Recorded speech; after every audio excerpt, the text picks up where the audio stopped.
Yeah, I'm going to call to order. Oops, let me give a microphone. I'm going to call to order the regular meeting of the Operations Oversight Committee for the Board of Retirement for today, February 5th.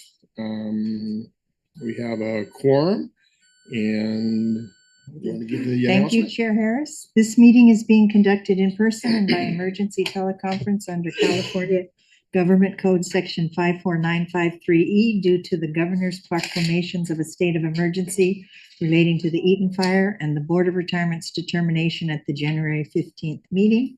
I will now do a roll call of the trustees to confirm attendance. Ms. Ginsburg. Ms. Durazo. Present. Ms. Langton. Here.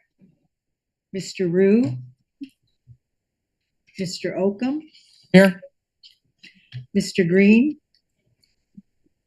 Mr. Robbins is here. Mr. Moore. Here. Mr. Kehoe. Present. Chair Harris. Present.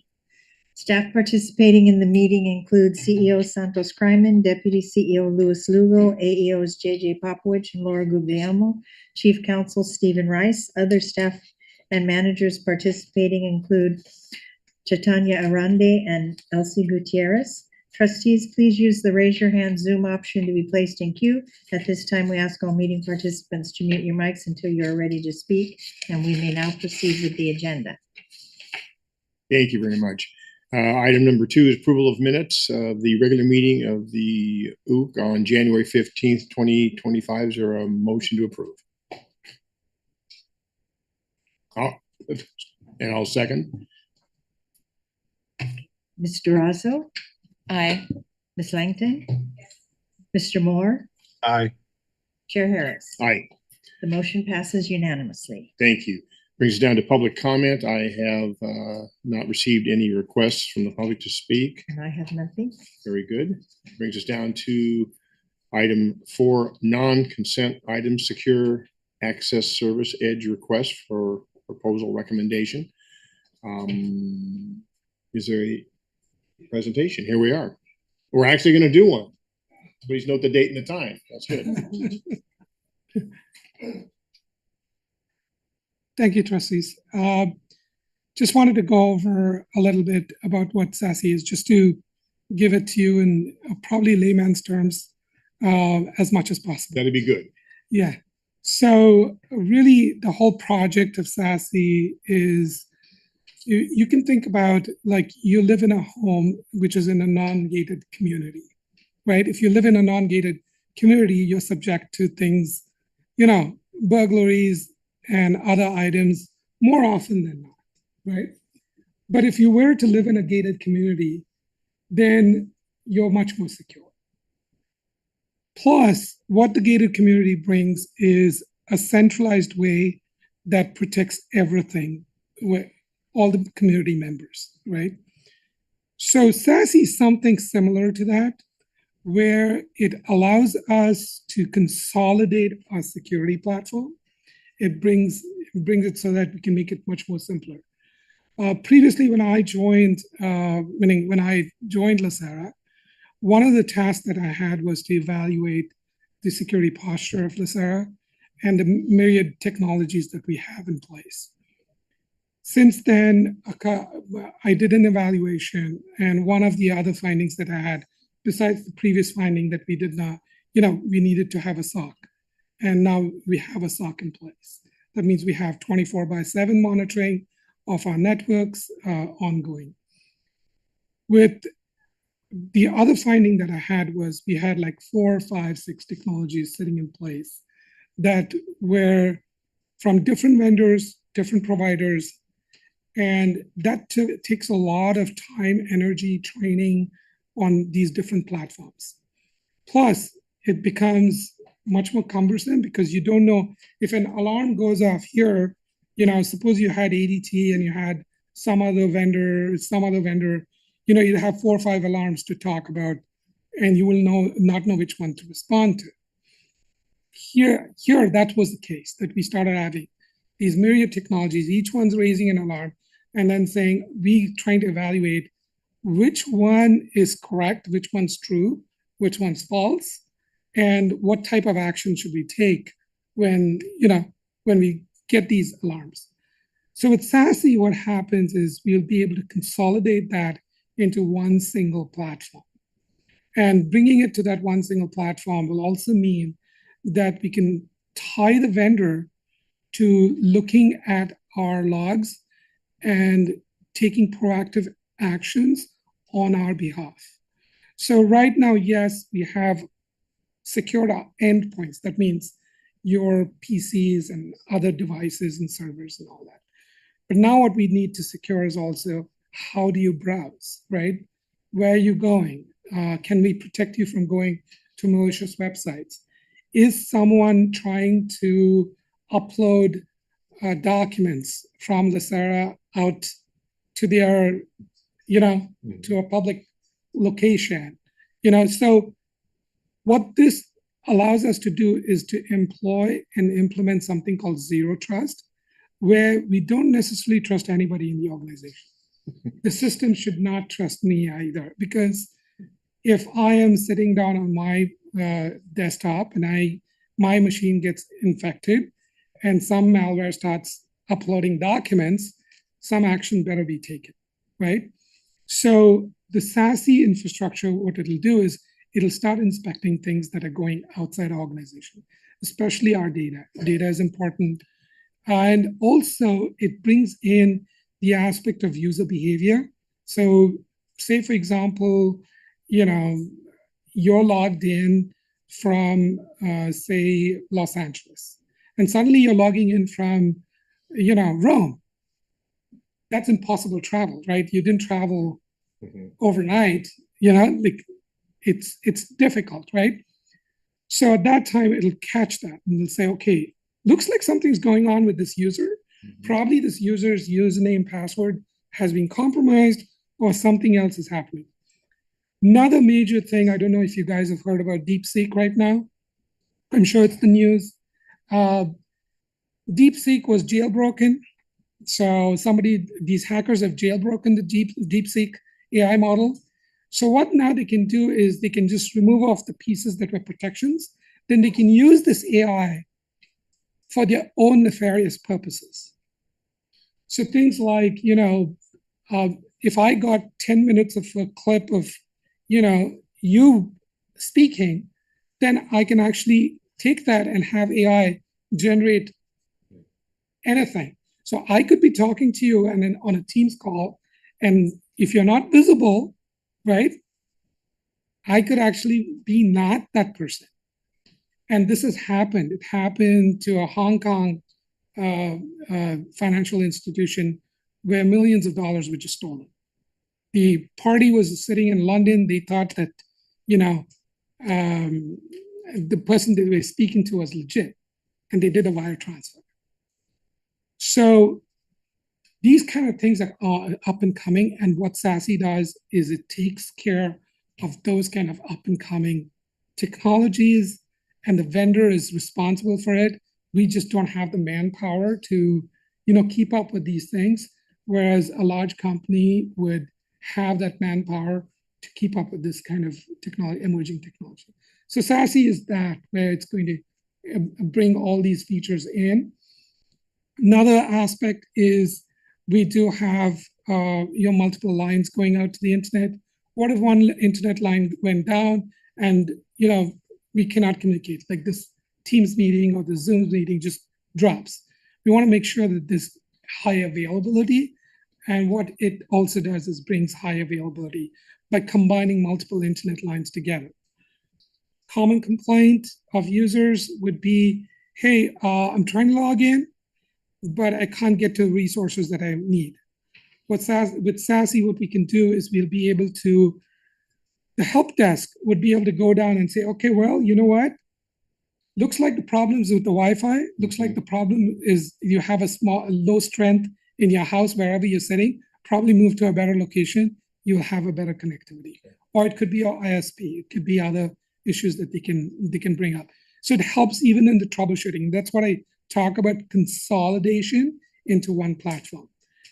The net result here is going to be that, the staff at LACERA, as you know, we are short-staffed most of the time. So it's going to help us manage these aspects much better and provide a better experience. And same thing goes with the LACERA members, our members. When they are logging in from whichever home or, whatever place that they're logging in from, when they are logging in, if their username and password is compromised or something, and we see impossible travel that I talked about, we can be alerted saying, looks like there's an issue here, right?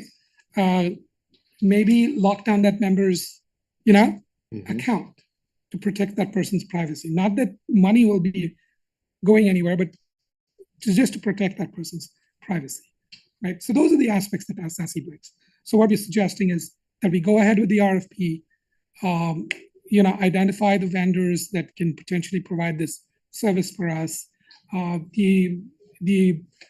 So that's really what the project is. What we're following, can you move to the next slide, Bonnie? Yeah. So I talked about this, the secure web gateways, ZTNA, software-defined network, and firewall as a service. Next slide, please. So as far as the evaluation goes, it's going to be a collaboration between us, the ISO, and the systems engineering team. So here are the identified members. That's why I said the information security engineers and the infrastructure engineers as well. Next slide, please. So as far as the evaluation goes, what we're doing is we're trying to follow a standard format. And what we try to do is in the RFP, we have a set of minimum qualifications. And those minimum qualifications it's like an attachment C that's there, where we've got around 60, 70 questions that we're asking or the vendor to fill out and to make sure that they fill those things out, right? That's your minimum qualification. So they have to follow that minimum qualification. So at that's where we are going to do a 20% evaluation for that, right? Where we are looking at the vendor's history, we are looking at what experience they've got out in the industry, how many government agencies are they working with already, what is their private sector experience, other things. Then we are looking at the market share as well to see whether they are a leader. So are they within the Gartner Magic Quadrant? Are they one of the leading players within that? So that would be a 20%. Then our proof of concept is another thing that we're implementing. That means we're going to invite the vendors and say, okay, let us see how it'll work actually for LACERA. That means we'll give you a sample network. Let's implement your technology. Let's see how it works. And you remember I talked about those minimum qualifications.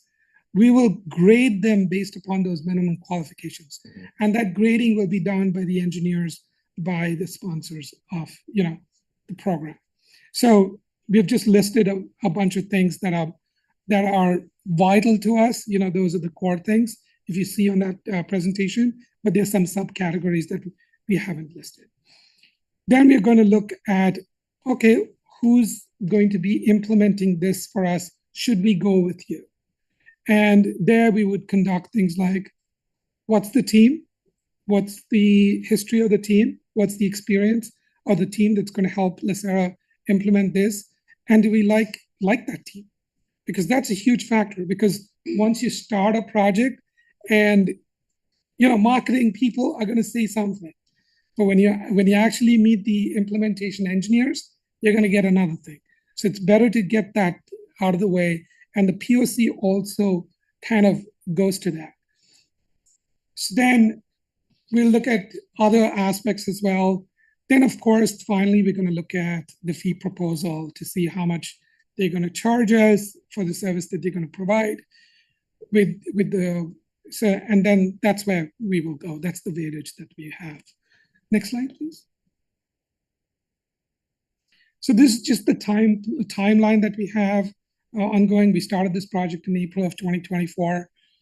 Right now, today we are talking to the board about the RFP and the release of the RFP. If the board so approves today, then we'll move it to publishing the RFP starting tomorrow.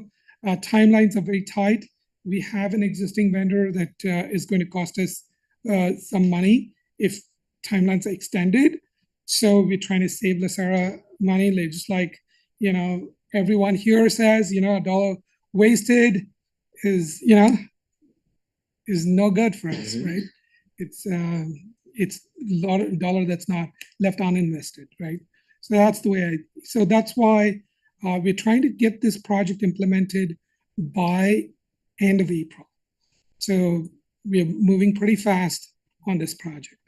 Next, this is just a sample as sheet as to how we will conduct that evaluation, like I told you about, like, 10% for organizational background, 60% on the POC, others.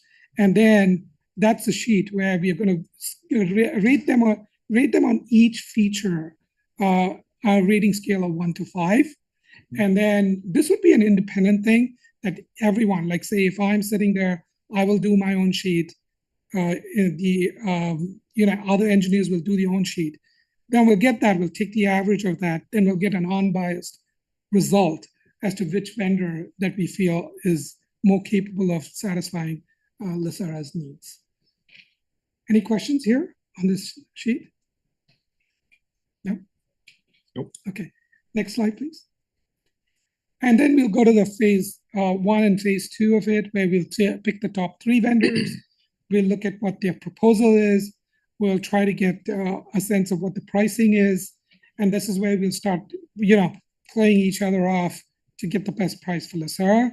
And then we'll come to the final finalist 1 and 2. The second finalist really is our backup, just in case something falls through with our first finalist. Next slide, please. Question. Any questions from anyone on the committee? Go ahead. I have a question. Is hang it on, my Mr. hand? Moore. Hang on, Mr. Moore. Yeah, okay. Langston is up front, and then I'll come right to you. I can't see myself. What does deployment mean? Yeah. Deployment means to actually install the product at LACERA and use the product and bring it into production. Okay, do you think we need to add the word migration, or does deployment include migration? Deployment includes migration. Okay. So if there's some old technologies that are in place or some overlapping technologies in place, that's an evaluation study that we will do. So that's a body of homework. Oh, okay. Yeah. Okay. And is there a ballpark cost we're expecting or looking at? Because it's strange for me to look at a RFP without a cost It is a element. high cost item. It is going to be around $250,000 a year. Okay. We are going to bargain. We're going to bargain as much as we can. But keep in mind, it'll be offset by some of the existing costs that we have. So what we will do is when our financial presentation comes up, we will show you, okay, these are the technologies, these are the amounts that we are not going to incur because of moving to this new technology, right? And these are the savings that we're going to have. So essentially, it's going to be, the net cost actually would be a little bit, it'll be less, a lot less, really, around $100,000 less. $100,000 less per what? $100,000 less per what? On the contract. So I would say probably our net spend would be another 100,000 is what I would estimate. Go Through ahead. the committee chair, I want to be respectful. I know there's hands up. But Trustee Langton, we are going to be coming back to the board, the full board, once we do have a vendor that we're going to select, at which point we do get into some of the numbers. From an information security standpoint, we try to, especially in open session, just try to stay pretty general so that, most of the information security conversations we tend to have in closed session. But we will be coming back to the full board in terms of pricing and final cost. Yeah, I think because this is definitely going to be negotiations, we generally don't like to reveal the budget amount that we have because most vendors tend to gravitate to the higher end. So that's another reason we don't have a definitive number. Okay, thank you. Thank you. Mr. Moore. Oh, I think I pretty much got everything answered that I wanted to know. I wanted to know the range of costs we're looking at and whether or not we were going to be replacing systems or whether this was going to be another layer of security. But you indicated that we are going to be replacing existing security hardware and software and vendors. Yes, accurate. That's accurate. Okay, and so the contract you're looking for is a multi-year contract. It's a multi-year. Okay. Yes. Okay, all right, that's enough. Thank you. Mr. Kehoe. Thank you. The two comments, one, very supportive, and I really appreciate this. I think this is going to be excellent for us. I just, my second comment is regarding the budget. I have a real problem with approving an RFP without having a discussion on budget. That's like, me talking to my wife about going and buying a new car, but not talking about how much that new car is going to cost. We just can't do that. I understand that there's concerns about negotiations and all that. We need to work through it. I've sat through many of these type of discussions and other city council and governing bodies, and they're never shy to talk about budget and expenses and how that ties into everything. So I do think that we have to have a clear picture. I don't think this is going to break the bank. I think that we probably have it within our budget, but Yeah. those things just need to be addressed, even if it's generalized. So I appreciate the fact that the reason why, but I think we need to fix that going forward and make sure that this committee and the board's always informed about how that impacts the bigger budget and not just about this. I mean, if this is $100,000, that's nice, but how does that impact the approved budget, right? And those type of things. So if you're coming to us for money, we need to know how it fits in the bigger picture.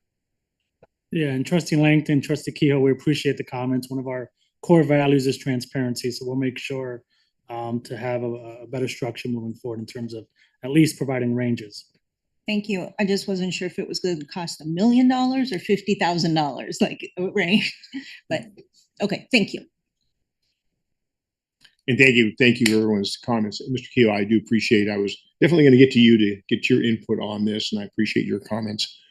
This is hugely important to this organization. I think all we need is one data breach and it'll pay for itself about 1,000,000 times over. So Yes. this is very important. Thank you very much. So with that, I believe we need to have a motion to authorize staff to go forward to issue a request for proposal to evaluate vendors for providing secure access service edge. Is there a motion to authorize staff to do that? So moved. Ms. Langton moved. Second. Mr. Moore, second. Terry? Mr. Razo? Aye. Ms. Langton? Yes. Mr. Moore? Aye. Chair Harris? Aye. Motion passes unanimously. Thank you very much. Thank you. No, thank you. Excellent presentation.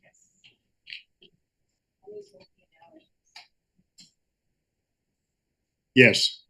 And that brings us to policy governing deductions of dues and similar assessments from retired member benefit allowances. It's a nice long title. It's a mouthful, right? It is. Thank you. So thank you very much, members of the committee. So this issue, we're actually bringing this back. This is a follow-up to the RELAC PGA NACO transition process. For those of you that were on the board at the time, you may remember that RELAC and a third-party administrator named PGA had worked for many years to provide RELAC supplemental benefit program to their members. And that those benefits were paid through deductions from member benefits. And we call these agency deductions. And there are many other agencies that we have that range, from credit unions to life, long-term care insurers and so forth and so on. So when that occurred, we took a look at the policy that was in place at the time, which was written in 1997. And it was pretty austere was the word I used in the memo, to pick a nice big word, fancy word. And so at the time we reviewed it, we decided, you know, our view on compliance with Searle and our efforts to comply appropriately and everything have increased in terms of how we structure our programs and our policies. Not that we don't comply with, but we thought there was room for improvement. And so with that, we put together a new policy.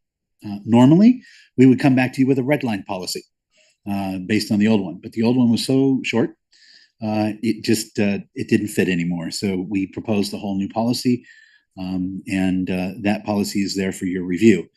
The previous policy we felt was lacking requirements for LACERA to maintain a written authorization. So these deductions, I should say, are authorized by Searle under section 31542.5, and it lists 10 different categories for which deductions can be taken. The first 4 categories are all health and medical related insurance deductions. The next 5 categories are for a variety of other things that range everywhere from tax deductions, to be honest with you, to credit union deductions, and so forth and so on.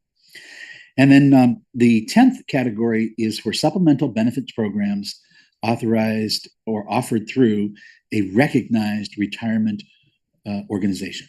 And so, as an example, RELAC is a recognized retiree organization that the board has previously recognized.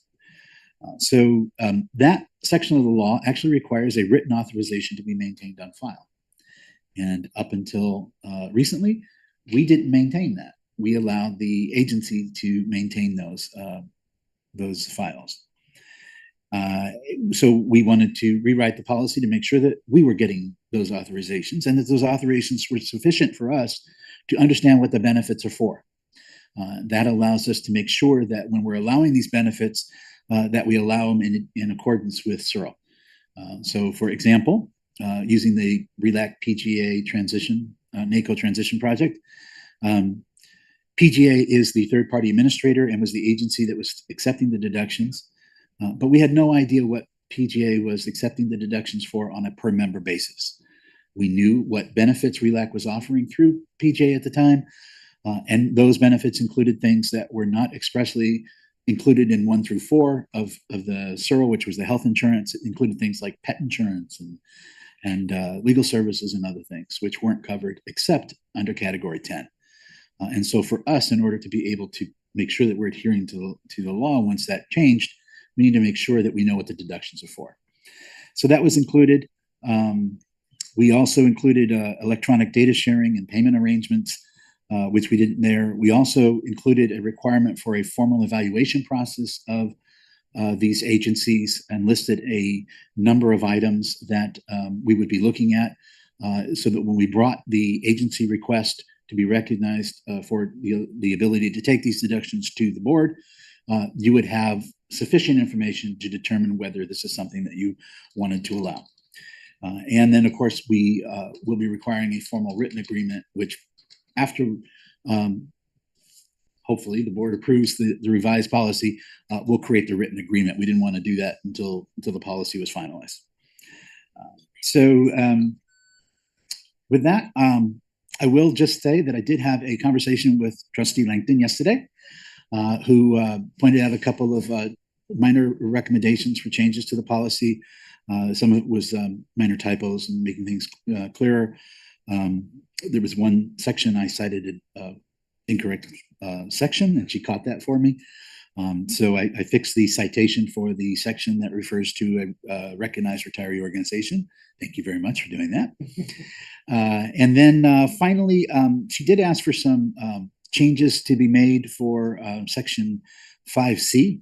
5C in the report is what talks about the categories that will be authorized. And so I had used terminology like sponsored deductions and non-sponsored deductions. And so she asked for some clarification on that, and I will include clarification on that in the final version that we take to the board if you approve it. So with that, I'll stand for questions, suggestions, comments. Thank you. Yeah, Ms. Langton, go ahead. Thank you, Chair. How does RELAC get involved with our members? Like, does a member come to us and say, hi, I want X insurance, or So RELAC and other organizations can offer supplemental benefit programs to their members, and they're mutual members, right? So RELAC specifically is, kind of covers our Los Angeles County retired employees, right? And so they offer it through their own membership process.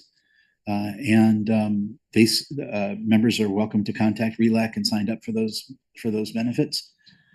Where we get involved is we facilitate the collection of the dues or the premiums that are paid for that, because CERL allows for that to happen. And it's a lot easier for members to just, have that money deducted directly from their benefit check and sent directly to the insurer, or in this case, the third-party administrator, so they can get those benefits, as opposed to having to have a separate direct deposit relationship or a monthly bill relationship, from those agencies. got it? Thank you. Any other questions? I do have a couple. I notice on under category 1 deductions, one of the bullet points is vision care program or dental plan approved by the Board of Retirement for the benefit of the retired member or their dependents. Now, my understanding is these benefits that are offered from RELAC or other vendors are only supplemental to what LACERA offers. That's correct. And I guess I'm wondering why the Board of Retirement would be approving vision plans of an outside group. I can explain that. Please do. Category 1 deductions, all of these deductions are separate and apart from a retiree organization, right? So the category 1 deductions are essentially just medical health insurance deductions in general. So the LACERA administered retiree healthcare plans do have dental and vision. And so those are technically authorized under this.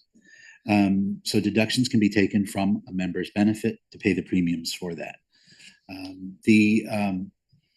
So the programs that are offered by RELAC would fall under category 10, which is any supplemental programs, in other words. So technically, it is possible for the board to say, you know what, we want to offer our own vision plan separate and apart from the retiree healthcare administered plan. And that would be how that deduction would happen. Okay, I understand. I was comparing apples to oranges, and that doesn't work so well.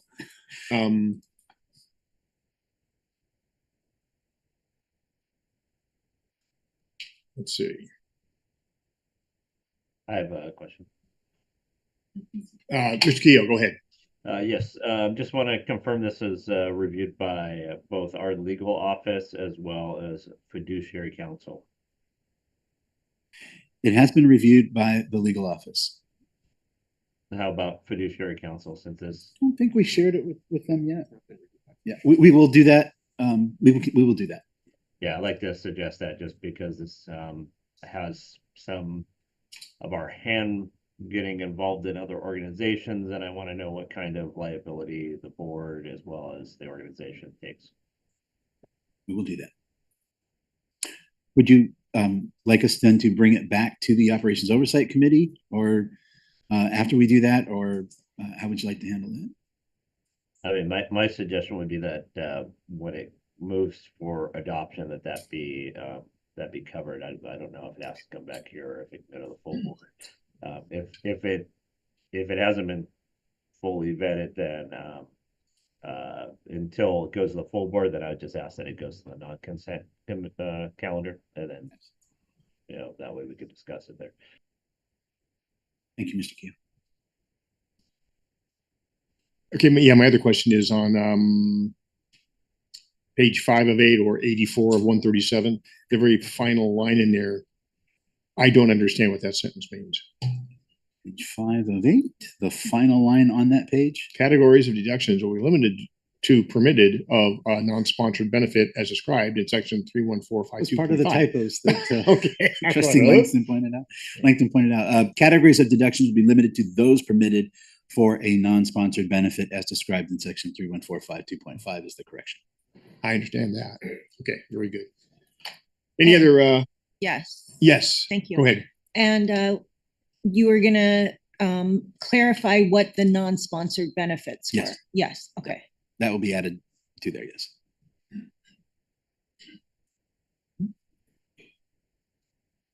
I guess my other question would be, has RELAC they've been consulted on this, or I know this is a LACERA policy, I get that, but is there anything that this might cause grief that we could work out ahead of time before it causes grief? We did not share this, policy with RELAC, and we typically don't do that. Because it hasn't been, so I was kind of wondering.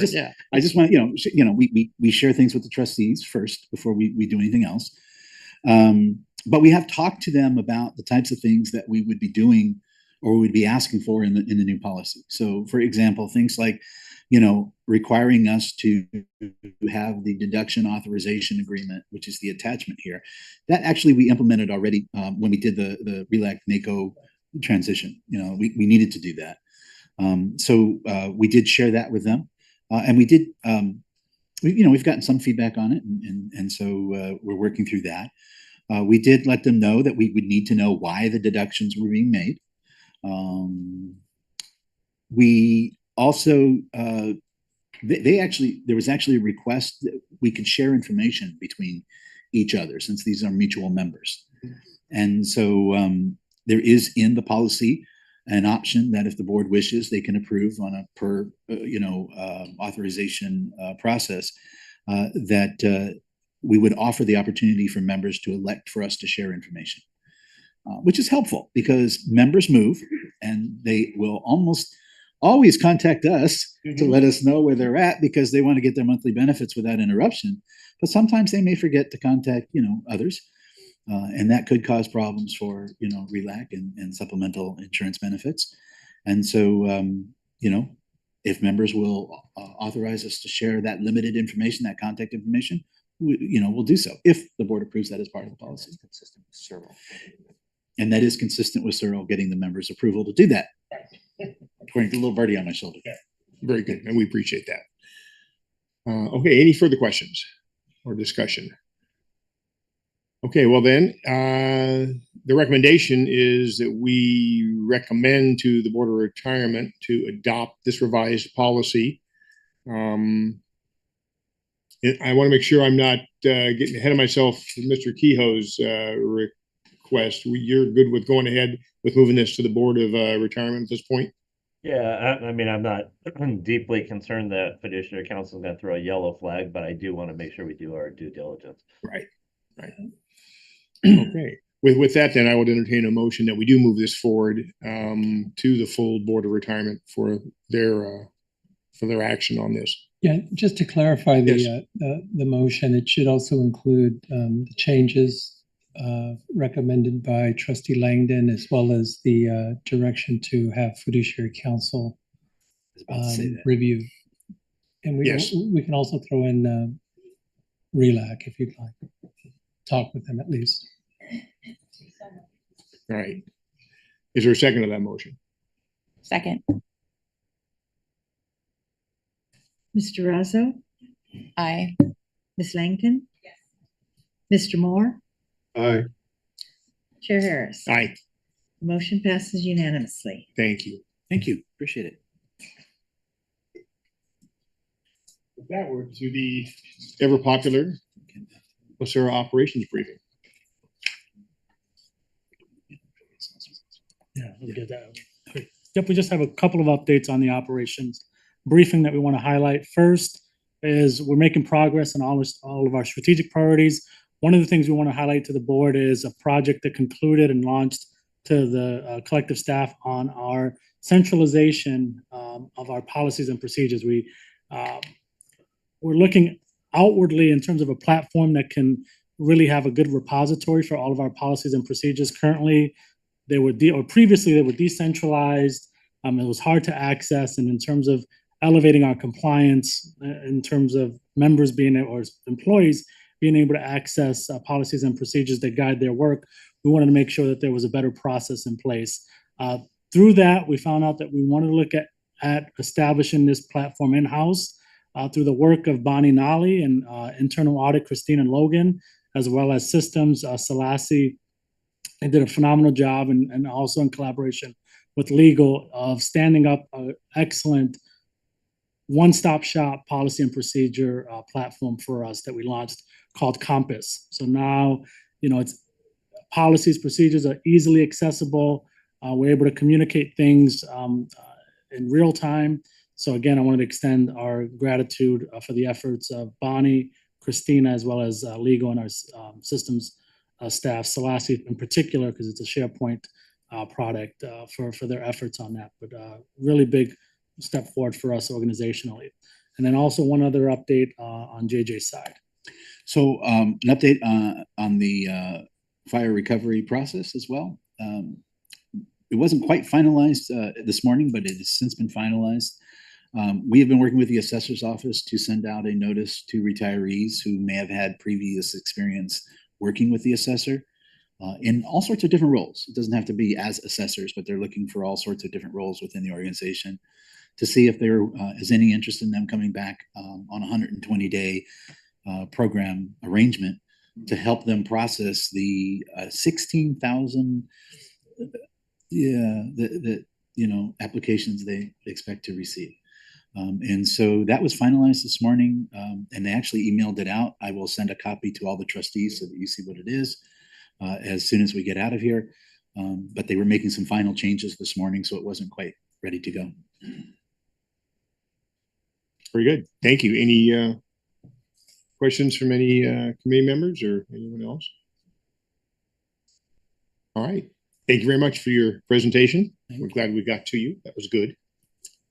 And that brings us down to item 6, items for staff review. Do we have any? I have nothing. And items for future agendas. I have nothing there. Okay. Looking around, I don't see anything here. Do we need to do any? We can do good of the order again if anyone says, I think there's something else we need to do at this point. I'm looking around the horseshoe and the video screens to see nothing. With that, I'll entertain a motion to adjourn. So moved. All right. Thank you.